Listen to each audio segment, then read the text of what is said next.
അടുത്തത് നമ്മൾ നോക്കാൻ പോകുന്നത് difference between book keeping and accounting.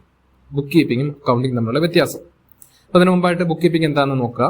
Book keeping refers to the process of systematically recording and classifying financial transactions of an organization for a financial year. അപ്പോൾ ഇവിടെ എന്താ ഉദ്ദേശിക്കുന്നത്? Book keeping എന്ന് പറഞ്ഞു കഴിഞ്ഞാൽ ഒരു ക്ലറിക്കൽ വർക്കാണ്. അതായത് സിസ്റ്റമാറ്റിക്കലി റെക്കോർഡ് ചെയ്യുക, അത് ക്ലാസിഫൈ ചെയ്യുക. അപ്പോൾ എന്താണ്, കുറച്ച് കാര്യങ്ങൾ അവിടെ വരുന്നുള്ളൂ. ഒരു അക്കൗണ്ടിങ് ഇയറിൽ അല്ലെങ്കിൽ ഒരു ഫിനാൻഷ്യൽ ഇയറിൽ ട്രാൻസാക്ഷൻസ് ഒക്കെ നമ്മൾ എന്ത് ചെയ്യുന്നു, റെക്കോർഡ് ചെയ്ത് വെക്കുന്നു, അത് ക്ലാസിഫൈ ചെയ്യുന്നു മാത്രം വരും. Okay, the forms of basis it forms a basis of accounting. അക്കൗണ്ടിങ്ങിന്റെ ഒരു ബേസ് ആണ്, അക്കൗണ്ടിങ്ങിന്റെ ഒരു ഭാഗം മാത്രമാണ് ബുക്ക് കീപ്പിംഗിൽ വരുന്നുള്ളൂ. It focus mainly on maintaining an accurate record of monetary or financial transactions of an organisation. ഇപ്പോൾ ഇവിടെ എന്താണ്, എല്ലാ കാര്യങ്ങളും കൃത്യമായിട്ട് മോണിറ്ററി ട്രാൻസാക്ഷൻസ് മാത്രം, ഓക്കെ, മോണിറ്ററി അല്ലെങ്കിൽ ഫിനാൻഷ്യൽ ട്രാൻസാക്ഷൻസ് മാത്രം കൃത്യമായിട്ട് അക്യുറേറ്റ് ആയിട്ട് മെയിൻറ്റെയിൻ ചെയ്യുന്നു എന്നുള്ളതാണ് ബുക്ക് കീപ്പിംഗ് കൊണ്ട് ഉദ്ദേശിക്കുന്നത്. അപ്പോൾ ഇതൊരു ക്ലറിക്കൽ നേച്ചറാണ്, അതായത് റെക്കോർഡ് ചെയ്യുക എന്നുള്ളതാണ്. റെക്കോർഡ് ചെയ്യുക എന്ന് പറയുന്നതാണ് ബുക്ക് കീപ്പിംഗ് എന്ന് പറയുന്നത്. സോ ഇറ്റ്സ് ക്ലറിക്കൽ വർക്കാണ്. ഇനി അക്കൗണ്ടിങ് എന്ന് പറയുമ്പോൾ എന്താണ്, അക്കൗണ്ടിങ്ങിൽ ഒരു ബ്രോഡർ സ്കോപ്പാണുള്ളത്. ബുക്ക് കീപ്പിംഗ് പോലെയല്ല. ബുക്ക് കീപ്പിങ്ങിനേക്കാളും കുറച്ചധികം കാര്യങ്ങൾ ഇവിടെ വരുന്നുണ്ട്, അക്കൗണ്ടിങ്ങിൽ വരുന്നുണ്ട്. ഇത് ബിസിനസിന്റെ ഒരു ലാംഗ്വേജ് ആണ്. നമ്മളൊക്കെ നമ്മുടെ ലാംഗ്വേജ് എന്തിനു വേണ്ടിയിട്ട് ഉപയോഗിക്കുന്നത്? കമ്മ്യൂണിക്കേറ്റ് ചെയ്യാൻ വേണ്ടിയിട്ട്. സോ ഇവിടെ അക്കൗണ്ടിങ് പൂർത്തിയാകുന്നത് എവിടെയാണ്? കമ്മ്യൂണിക്കേഷനിലൂടെ മാത്രമാണ്. അതുകൊണ്ടാണ് it's A language of business എന്ന് പറയുന്നത്. ഇത് ബിസിനസ് കമ്മ്യൂണിക്കേറ്റ് ചെയ്യുന്ന ഒരു ലാംഗ്വേജ്. ബിസിനസ്സിന് കമ്മ്യൂണിക്കേഷൻ അത്യാവശ്യമാണ്. ആർക്കൊക്കെ നമ്മൾ കഴിഞ്ഞ ക്ലാസ്സിൽ പഠിച്ചായിരുന്നു, സ്റ്റേക്ക് ഹോൾഡേഴ്സ് അല്ലെങ്കിൽ ഇൻട്രസ്റ്റഡ് പാർട്ടീസിലേക്ക് ഇത് കമ്മ്യൂണിക്കേറ്റ് ചെയ്ത് കൊടുക്കണം. എന്ത്? ഫിനാൻഷ്യൽ ഇൻഫർമേഷൻ, കിട്ടിയ ഇൻഫർമേഷൻ. സോ ആ ഇൻഫർമേഷൻ കമ്മ്യൂണിക്കേഷൻ ചെയ്യാനുള്ള ഒരു ലാംഗ്വേജ്, ബിസിനസിന്റെ ഒരു ലാംഗ്വേജ് ആണ് അക്കൗണ്ടിങ് എന്ന് പറയുന്നത്. പിന്നെ എവിടെ എന്താ, ബുക്ക് കീപ്പിങ്ങിനേക്കാളും അധികമായിട്ട് കുറച്ച് കാര്യങ്ങൾ ഇവിടെ വരുന്നുണ്ട്. പ്രോസസ് ഓഫ് റെക്കോർഡ് ചെയ്ത് വെക്കണം, അത് ക്ലാസിഫൈ ചെയ്യണം, അത് സമ്മറൈസ് ചെയ്യണം, അത് അനലൈസ് ചെയ്യണം, ഇന്റർപ്രറ്റ് ചെയ്യണം, അതിനുശേഷം കമ്മ്യൂണിക്കേറ്റ് ചെയ്യണം. ഈ ഇൻഫർമേഷൻ എന്ത് ചെയ്യുന്നു? കമ്മ്യൂണിക്കേറ്റ് ചെയ്യണം. പിന്നെ also determines presence financial position of a business. ഇത് മാത്രമല്ല, അക്കൗണ്ടിങ്ങിലൂടെ നമുക്ക് ഫിനാൻഷ്യൽ പൊസിഷൻ, ബിസിനസിന്റെ ഫിനാൻഷ്യൽ പൊസിഷൻ എത്രയാണെന്നുള്ളത് മനസ്സിലാക്കാൻ സാധിക്കും. അത് സ്റ്റേക്ക് ഹോൾഡേഴ്സിന് കമ്മ്യൂണിക്കേറ്റ് ചെയ്യാൻ സാധിക്കും. പിന്നെ ഇവിടെ കുറെ ഔട്ട്സൈഡ് ആയിട്ടുള്ള ആൾക്കാരുണ്ട്, അല്ലെങ്കിൽ സ്റ്റേക്ക് ഹോൾഡേഴ്സിൽ കുറച്ച് എക്സ്റ്റേണൽ പാർട്ടീസ് ഉണ്ട്. ഇൻവെസ്റ്റേഴ്സ്, ക്രെഡിറ്റേഴ്സ്, എംപ്ലോയീസ്, ഗവൺമെന്റ്, ഇവർക്കൊക്കെ എന്ത് ചെയ്യുന്നുണ്ട്? ഇൻഫർമേഷൻ, ഇവർക്ക് വേണ്ട ഇൻഫർമേഷൻ, ഇവരൊക്കെ യൂസേഴ്സ് ആണ്, ഇവർക്ക് വേണ്ട ഇൻഫർമേഷൻ കൈമാറ്റം ചെയ്യപ്പെടുന്നുണ്ട്. അപ്പൊ ഇനി നമുക്ക് നോക്കാം എന്താണ് ഡിഫറൻസ് ബിറ്റ്വീൻ എന്നുള്ളത്. നമുക്കൊരു 3 കോളം വരച്ചു കഴിഞ്ഞാൽ ബേസിസ്, ബുക്ക് കീപ്പിംഗ്, അക്കൗണ്ടിങ്. ബേസിസിൽ സ്കോപ്പ്. ബുക്ക് കീപ്പിംഗ് നമുക്കറിയാം ഇതൊരു നാരോ സ്കോപ്പേ ഉള്ളൂ, കുറഞ്ഞ സ്കോപ്പ് ഇതിനകത്ത് വരുന്നുള്ളൂ. പക്ഷെ അക്കൗണ്ടിങ്ങിലോ വൈഡർ സ്കോപ്പ് ആണെങ്കിൽ അല്ലെങ്കിൽ ബ്രോഡർ സ്കോപ്പാണ്. Okay, decision making. Data provided by the book keeping not help in decision making. ഇത് ഡിസിഷൻ മേക്കിങ്ങിന് ഉപകാരപ്പെടുന്നൊന്നുമില്ല. അതായത് നമുക്കറിയാം ഇത് റെക്കോർഡ് ചെയ്യുക, ക്ലാസിഫൈ ചെയ്യുക എന്ന് മാത്രമേ ബുക്ക് കീപ്പിംഗിൽ വരുന്നുള്ളൂ. അതായത് ഒരു അക്കൗണ്ടുകളാക്കി മാറ്റുക എന്ന് മാത്രമേ വരുന്നുള്ളൂ. പക്ഷെ അക്കൗണ്ടിങ്ങിൽ ഡിസിഷൻ എടുക്കാൻ സാധിക്കും, കാരണം ഇൻഫർമേഷൻ നമുക്ക് കിട്ടും. കാരണം ഫിനാൻഷ്യൽ സ്റ്റേറ്റ്മെന്റ് നമ്മൾ പ്രിപ്പയർ ചെയ്യുന്നുണ്ട്, അവിടെ നിന്ന് നമുക്ക് എന്ത് കിട്ടും? പ്രോഫിറ്റ് എത്രയാണ്, അതല്ലെങ്കിൽ ലോസ് ഉണ്ടോ, ഫിനാൻഷ്യൽ പൊസിഷൻ എന്താണ്, കമ്പനി സ്റ്റേബിൾ ആണോ എന്നുള്ള വിവരങ്ങളൊക്കെ കിട്ടും. അപ്പൊ അതിൽ നിന്ന് നമുക്ക് ഒരു ഡിസിഷൻ എടുക്കാൻ സാധിക്കും. ഫിനാൻഷ്യൽ സ്റ്റേറ്റ്മെന്റിൽ ഇവിടെ ഒന്നും പ്രിപ്പയർ ചെയ്യുന്നില്ല. ബുക്ക് കീപ്പിംഗിൽ ഇതൊന്നും വരുന്നില്ല. അക്കൗണ്ടിങ്ങിൽ ഫിനാൻഷ്യൽ സ്റ്റേറ്റ്മെന്റ് പ്രിപ്പയർ ചെയ്യുന്നുണ്ട്. Skill and knowledge. ഇവിടെ റെക്കോർഡ് ചെയ്യാനും ക്ലാസിഫൈ ചെയ്യാനും വലിയൊരു സ്കില്ല് വേണ്ട. അത്യാവശ്യം ഒരു നോളേജ്, അതായത് വലിയൊരു നോളേജ് കാര്യങ്ങളൊന്നും ആവശ്യമില്ല. അപ്പോൾ നമ്മൾ പഠിക്കേണ്ട ആവശ്യമില്ല. ഓക്കെ, അല്ലെങ്കിൽ ഇതിനൊരു വലിയ സ്കില്ലോ റിക്വയർമെന്റോ ഒന്നും ആവശ്യമില്ല. പക്ഷെ അക്കൗണ്ടിങ്ങിൽ ഇതിന് പ്രത്യേകമായിട്ട് പഠിക്കണം. ഓക്കെ, അതുകൊണ്ടാണ് അക്കൗണ്ടന്റ് ആകാൻ വേണ്ടി നമ്മളൊരു അക്കാഡമിയിലോ അല്ലെങ്കിൽ ഇൻസ്റ്റിറ്റ്യൂട്ടിലോ പോയിട്ട് പഠിച്ചിട്ട് ഇതൊരു സർട്ടിഫൈ ചെയ്തിട്ടാണല്ലോ ഇത് നമ്മൾ എന്ത് ചെയ്യുന്ന ഒരു അക്കൗണ്ടന്റ് ആയിട്ട് മാറണമൊക്കെ. ടാലി പഠിക്കണം, അല്ലെ? ടാലിയോ PhDയോ അങ്ങനെ അക്കൗണ്ടിങ് കോഴ്സുകൾ പഠിച്ചാലേ നമുക്ക് ഇതിനുള്ള സ്കില്ല് കിട്ടുള്ളൂ. പിന്നെ person involve. Persons performing this job is known as book keeper. ഈ ഒരു ജോബ് ചെയ്യുന്ന, ബുക്ക് കീപ്പിംഗ് നടത്തുന്ന ആളെ പറയുന്ന പേരാണ് ബുക്ക് കീപ്പർ. അല്ലെങ്കിൽ അതിന് മറ്റൊരു പേരാണ് ക്ലർക്ക് ചെയ്യുന്ന ജോലിയാണ് ബുക്ക് കീപ്പിംഗ്. അക്കൗണ്ടിങ് ചെയ്യുന്നതാരാണ്? അക്കൗണ്ടന്റ് ആണ്. സോ അതാണ് ഡിഫറൻസ്. ക്ലർക്ക് ബുക്ക് കീപ്പർ ആണ്, അക്കൗണ്ടന്റ് ആണ് ഈ പറയുന്ന അക്കൗണ്ടിങ് ചെയ്യുന്നത്. ഇനി nature of job, clerical in nature. Book keeping clerical ആണ്, ഞാൻ പറഞ്ഞല്ലോ, ക്ലറിക്കൽ വർക്കാണ് ബുക്ക് കീപ്പിംഗ്. പക്ഷെ അക്കൗണ്ടിങ് എന്താണ്? അത് പ്രൊഫഷണൽ വർക്കാണ്, പ്രൊഫഷണൽ ഇൻ നേച്ചർ. ഓക്കെ, അപ്പൊ ഇത്രയും കാര്യങ്ങളാണ് ഡിഫറൻസിൽ. ഇപ്പൊ ബുക്ക് കീപ്പിംഗ് അക്കൗണ്ടിങ്ങിന്റെ ഒരു ഭാഗമാണ് book keeping. Okay, book keeping എന്ന് പറയുന്നത് ഒരു ഷോർട്ട് ടേം ആണ്. പക്ഷെ അക്കൗണ്ടിങ് ആണ് ഇതിനൊരു വൈഡർ സ്കോപ്പ് അല്ലെങ്കിൽ ബ്രോഡർ സ്കോപ്പ് ഉണ്ടെന്ന് പറയാൻ പറ്റും. കാരണം റെക്കോർഡ് ചെയ്യുന്നുണ്ട്, ക്ലാസിഫൈ ചെയ്യുന്നുണ്ട്, സമറൈസ് ചെയ്യുന്നുണ്ട്, ഇന്റർപ്രറ്റ് ചെയ്യുന്നുണ്ട്, അത് കമ്മ്യൂണിക്കേറ്റ് ചെയ്യുന്നുണ്ട്. സോ അതിനകത്ത് കുറെ പ്രൊസീജിയർ അല്ലെങ്കിൽ പ്രോസസ്സുകൾ വരുന്നുണ്ട്. ഇനി നമുക്ക് അടുത്തതിലേക്ക് പോവാം. End user of accounting. നമ്മൾ തുടക്കത്തിലെ ക്ലാസ്സിൽ നമ്മൾ പറഞ്ഞായിരുന്നു സ്റ്റേക്ക് ഹോൾഡേഴ്സ് ഓഫ് ബിസിനസ് അല്ലെങ്കിൽ ലാംഗ്വേജ് ഓഫ് ബിസിനസ് എന്തിനു വേണ്ടിയിട്ടാണ്? കമ്മ്യൂണിക്കേഷൻ ചെയ്യാൻ വേണ്ടിയിട്ടുള്ളതാണ്. ഈ കമ്മ്യൂണിക്കേറ്റ് ചെയ്യുന്ന ആരോടാണ് എന്നുള്ള ആ ഒരു ചോദ്യത്തിനുള്ള ആൻസർ ആണ് ഈ പറയുന്നത് end user of accounting information. ഇത് ആരാണ്? ഈ ഇൻഫർമേഷൻ ഒക്കെ ആർക്കാണ് കൊടുക്കുന്നത്? ഓക്കെ, സ്റ്റേക്ക് ഹോൾഡേഴ്സ്, ഇത് മറ്റു പേരുകളുണ്ട്. Interested parties of accounting information എന്ന് പറയാം, സ്റ്റേക്ക് ഹോൾഡേഴ്സ് ഓഫ് അക്കൗണ്ടിങ് ഇൻഫർമേഷൻ എന്ന് പറയാം, അതുപോലെ തന്നെ എൻഡ് യൂസർ എന്ന് പറയാം. അപ്പോൾ ഏത് വന്നാലും ഒരേ ഉത്തരം തന്നെയാണ്. അപ്പൊ ഇതിനെ നമുക്ക് രണ്ടായിട്ട് തരംതിരിക്കാം. ഇന്റേണൽ യൂസർ എന്നും എക്സ്റ്റേണൽ യൂസർ എന്നും പറയും. ഇന്റേണലും എക്സ്റ്റേണലും ഉണ്ട്. ഓക്കെ, ഇന്റേണൽ യൂസറിന്റെ 3 പേര് വരും: owner, management, employees. Okay, owner എന്ന് പറയുന്നത് ബിസിനസ് തുടങ്ങുന്ന, ഇനീഷ്യൽ ക്യാപിറ്റൽ ഇൻട്രൊഡ്യൂസ് ചെയ്യുന്ന, അതായത് ബിസിനസ് സ്റ്റാർട്ട് ചെയ്യുന്ന, കമൻസ് ചെയ്യുന്ന ബിസിനസിന്റെ പ്രൊപ്പറേറ്റർ ആണ് ഓണർ എന്ന് പറയുന്നത്. അപ്പോൾ എല്ലാ കാര്യങ്ങളിലും ഓണർ ഇൻവോൾവ് ആയിരിക്കണം അല്ലെ. രണ്ടാമത്തത് മാനേജർ അല്ലെങ്കിൽ മാനേജ്മെന്റ്. മാനേജർ ഈ പറയുന്ന പോലെ ഓണർ തുടങ്ങി വെച്ച ഒരു സംരംഭം നടത്തിക്കൊണ്ട് പോകാനുള്ള ഉത്തരവാദിത്തം മാനേജർക്കാണ് അല്ലെ. ഓണറിന്റെ കൂടെ എല്ലാ കാര്യങ്ങളിലും ഈ പറയുന്ന മാനേജറും എന്ത് ചെയ്യണം? കൂടെ നിൽക്കണം. അല്ലെങ്കിൽ എല്ലാ കാര്യത്തിലും ബാധ്യതയുണ്ട്. അപ്പോൾ എല്ലാ ഇൻഫർമേഷനും എന്ത് ചെയ്യണം? ഈ പറയുന്ന ഒരു ബിസിനസിന്റെ കംപ്ലീറ്റ് ഇൻഫർമേഷൻ മാനേജ്മെന്റിന് അത്യാവശ്യമാണ്. എംപ്ലോയീസ് എന്ന് പറയുമ്പോൾ അവിടെ എന്താണ്? എംപ്ലോയീസിന് സാലറിനെ കുറിച്ചുള്ള കാര്യങ്ങളാണ് കൂടുതലായിട്ട് അറിയേണ്ടതുള്ളൂ അല്ലെ. ആ ഇൻഫർമേഷൻ കൊണ്ട് അയാൾക്ക് ഇപ്പൊ ഫിനാൻഷ്യൽ സ്റ്റേറ്റ്മെന്റ് കിട്ടിക്കഴിഞ്ഞാൽ പ്രോഫിറ്റ് ഉണ്ടെങ്കിൽ അവർക്ക് ബോണസ് കിട്ടുമോ അല്ലെങ്കിൽ അലവൻസ് കിട്ടുമോ, അങ്ങനെ എക്സ്റ്റേണൽ ആയിട്ടുള്ള ഈ പറയുന്ന ഇൻസെന്റീവ്സ് കിട്ടുമോ എന്നുള്ള കാര്യങ്ങളായിരിക്കും എംപ്ലോയീസ് ഇൻട്രസ്റ്റഡ് ആയിരിക്കുക. അടുത്തത് എക്സ്റ്റേണൽ യൂസേഴ്സ് ആണ്. ഓക്കെ, അപ്പോൾ ഇന്റേണലില് ഒരു ഓർഗനൈസേഷന്റെ ഉള്ളിൽ നിൽക്കുന്ന ആൾക്കാരാണ്. ഓക്കെ, അതുകൊണ്ടാണ് ഇന്റേണൽ യൂസർ എന്ന് പറയുന്നത്. എക്സ്റ്റേണൽ യൂസർ എന്ന് പറയുന്നത് നമ്മുടെ ബിസിനസ്സിൽ പുറമേ നിൽക്കുന്ന, വെളിയിൽ നിൽക്കുന്ന ആൾക്കാരാണ്. അവരാരൊക്കെയാണ്? ക്രെഡിറ്റേഴ്സ് വരുന്നുണ്ട്, ഇൻവെസ്റ്റേഴ്സ് വരും, ഗവൺമെന്റ് വരും, കസ്റ്റമർ വരും, പിന്നെ മറ്റുള്ള വ്യക്തികളും വരും അല്ലെങ്കിൽ മറ്റുള്ള ഏജൻസികളും വരും. ഇനി ക്രെഡിറ്റേഴ്സ് ആരാണ്? നമുക്ക് കടമായിട്ട് സാധനങ്ങൾ പ്രൊവൈഡ് ചെയ്യുന്ന ആൾക്കാരാണ് ക്രെഡിറ്റേഴ്സ് എന്ന് പറയുന്നത്. അതായത് നമ്മൾ സാധനങ്ങൾ കടമായിട്ട് ആരോടെങ്കിലും വാങ്ങുന്നുണ്ടെങ്കിൽ അവരാണ് ക്രെഡിറ്റർ എന്ന് പറയാം. ബിസിനസ് അവർക്ക് പൈസ കൊടുക്കണം. അങ്ങനെയുള്ള വ്യക്തികളാണ് ക്രെഡിറ്റേഴ്സ് എന്ന് പറയുന്നത്. രണ്ടാമത് വരുന്ന വ്യക്തികളാണ് ഇൻവെസ്റ്റർ. ഇപ്പൊ ബിസിനസിന്റെ ഒരു ആസ്തി അല്ലെങ്കിൽ അതിന്റെ ഒരു റീപേയ്മെന്റ് സ്ട്രക്ചർ ഒക്കെ നോക്കിയിട്ടായിരിക്കും ഇൻവെസ്റ്റർ ഇൻവെസ്റ്റ് ചെയ്യുന്നത്. പ്രോഫിറ്റ് ഉള്ള ഓർഗനൈസേഷൻ ആണെങ്കിൽ അല്ലെങ്കിൽ ബിസിനസ് ആണെങ്കിൽ ഇൻവെസ്റ്റേഴ്സ് ഇൻവെസ്റ്റ് ചെയ്യുള്ളൂ. സോ അവർക്ക് എന്ത് വേണം? ബിസിനസിന്റെ പ്രോഫിറ്റ് കൂടുതൽ അറിയണം. ഇൻവെസ്റ്റേഴ്സിനെ എപ്പോഴും ഇൻവെസ്റ്റ് ചെയ്യണമെങ്കിൽ ലാഭം ഉണ്ടാവണം. അപ്പോൾ അത് ആ ഇൻഫർമേഷൻ അവർക്ക് കിട്ടണം. പിന്നെ ഗവൺമെന്റ് ആണ്. ഗവൺമെന്റ് എന്ന് പറയുമ്പോൾ നമ്മുടെ ബിസിനസ്സിലേക്ക് RC പ്രൊവൈഡ് ചെയ്യുന്ന, രജിസ്ട്രേഷൻ, അതുപോലെ തന്നെ ലൈസൻസ്, പിന്നെ ടാക്സുമായിട്ട് ബന്ധപ്പെട്ട ഡീറ്റെയിൽസ് ഒക്കെ അറിയണമെങ്കിൽ ഇവർക്ക് ഈ ഫിനാൻഷ്യൽ സ്റ്റേറ്റ്മെന്റ് കൃത്യമായിട്ട് കിട്ടണം.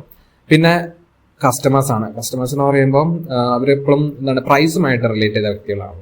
ഒരു പ്രൊഡക്റ്റ് വിപണിയിലേക്ക് ഇറക്കുമ്പോൾ ആ പ്രൈസ് കുറയുമോ, ആ പ്രൈസ് ക്വാളിറ്റി അല്ലെങ്കിൽ ആ പ്രൊഡക്റ്റ് ക്വാളിറ്റി ഉള്ളതാണോ, ഇങ്ങനെയുള്ള കാര്യങ്ങളായിരിക്കും അവർക്ക് അറിയേണ്ടത്. സോ പ്രൈസുമായിട്ട് ബന്ധപ്പെട്ട് നിൽക്കുന്ന വ്യക്തികളാണ് കസ്റ്റമേഴ്സ്. ഓക്കെ, പിന്നെ അടുത്തത് stock exchanges, research, public.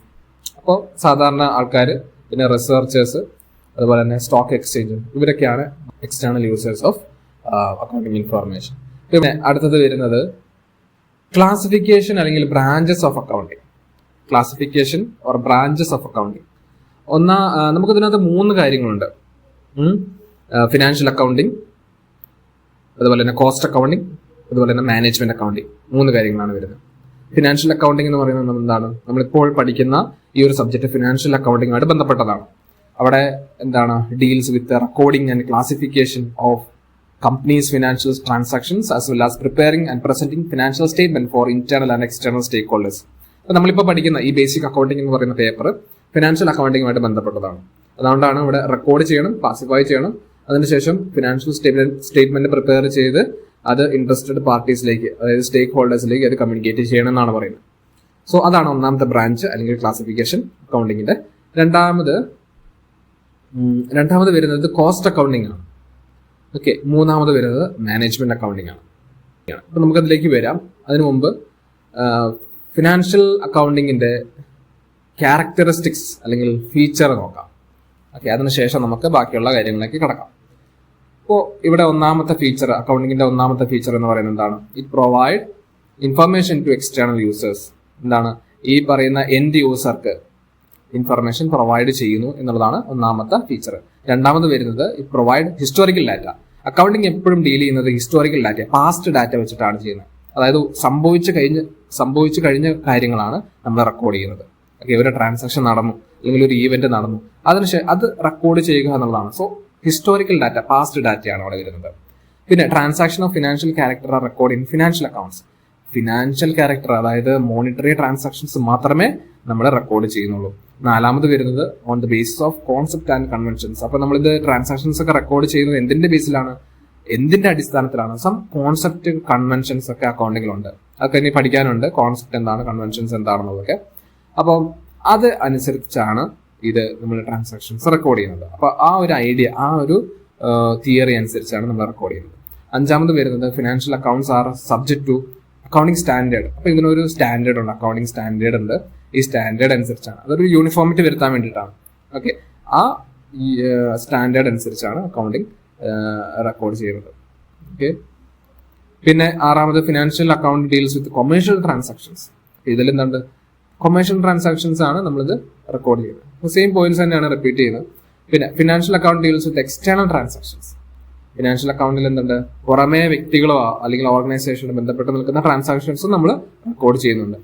Financial accounts are accounts of whole business. ഒരു ബിസിനസിന്റെ മൊത്തമായിട്ടുള്ള അക്കൗണ്ടുകൾ മെയിൻറ്റെയിൻ ചെയ്യുന്നതാണ് ഒരു ഫിനാൻഷ്യൽ അക്കൗണ്ട് എന്ന് പറയുന്നത്. ഒമ്പതാമത്തത് emphasis in financial accounting is on reporting. Financial അക്കൗണ്ടിങ്ങിൽ എന്താണ്, റിപ്പോർട്ടിങ്ങിലാണ് പ്രാധാന്യം കാണിക്കുന്നത്, അല്ലാതെ കൺട്രോളിങ്ങിലല്ല. കൺട്രോൾ ചെയ്യുന്നത് കോസ്റ്റ് അക്കൗണ്ടിങ്ങിലൊക്കെയാണ്. ഓക്കെ, റിപ്പോർട്ടിംഗ് അതായത് കമ്മ്യൂണിക്കേഷൻ നടത്തുക, പ്രോപ്പറായിട്ട് ഒരു ഇൻഫർമേഷൻ കിട്ടിക്കഴിഞ്ഞാൽ അത് പ്രോപ്പറായിട്ട് കമ്മ്യൂണിക്കേറ്റ് ചെയ്യുക എന്നുള്ളതാണ് ഈ ഫിനാൻഷ്യൽ അക്കൗണ്ടിങ്ങിൽ എംഫസൈസ് ചെയ്യുന്നത്. അപ്പോൾ ഇത്രയും കാര്യങ്ങളാണ് നമുക്ക് ഫീച്ചേഴ്സിൽ പഠിക്കാനുള്ളത്. ഇനി അടുത്തത് നമുക്ക് രണ്ടാമത്തെ ബ്രാഞ്ചിലേക്ക് പോവാം, കോസ്റ്റ് അക്കൗണ്ടിങ്. കോസ്റ്റ് അക്കൗണ്ടിങ് എന്ന് പറയുന്നത് മാനേജ്മെന്റ് അക്കൗണ്ടിങ്ങിന്റെ ഒരു സബ്സെറ്റ് ആണ്, അല്ലെങ്കിൽ ഒരു സബ്സിഡറി ആണ്. ഇതിലെന്താ ഉദ്ദേശിക്കുന്നത്, it refers to recording, presentation and analysis of cost related manufacturing. ഒരു പ്രൊഡക്റ്റ് മാനുഫാക്ചർ ചെയ്യുമ്പോൾ അതിന് കോസ്റ്റ് ഉണ്ടാവും, അതിന് ചെലവുണ്ടാവും അല്ലെ. ഈ ചെലവ് പ്ലസ് ഒരു പ്രോഫിറ്റും കൂടെ എടുത്തിട്ടാണ് സെല്ലിംഗ് പ്രൈസ് അവർ ഫിക്സ് ചെയ്യുന്നത്. അപ്പൊ ഈ കോസ്റ്റ് എത്രയാണ് വരുന്നത് എന്നുള്ള ഒരു അനാലിസിസ്, ഓക്കെ, അതാണ് കോസ്റ്റ് അക്കൗണ്ടിങ് കൊണ്ട് ഉദ്ദേശിക്കുന്നത്. എത്രയാണ് ഇതിന്റെ ചെലവ്, ഓക്കെ, അതാണ് പറയുന്നത് അനാലിസിസ് ഓഫ് കോസ്റ്റ്. അപ്പൊ ഇത് ചെലവ് എത്ര വരുന്നുണ്ടെന്ന് നമ്മൾ റെക്കോർഡ് ചെയ്യണം, ഇത് പ്രസന്റ് ചെയ്യണം, അത് അനാലിസിസ് ചെയ്യണം. അപ്പൊ അതാണ് കോസ്റ്റ് അക്കൗണ്ടിങ് കൊണ്ട് ഉദ്ദേശിക്കുന്നത്. This branch of accounting is extremely useful for manufacturing concern because they typically have very complicated costing process.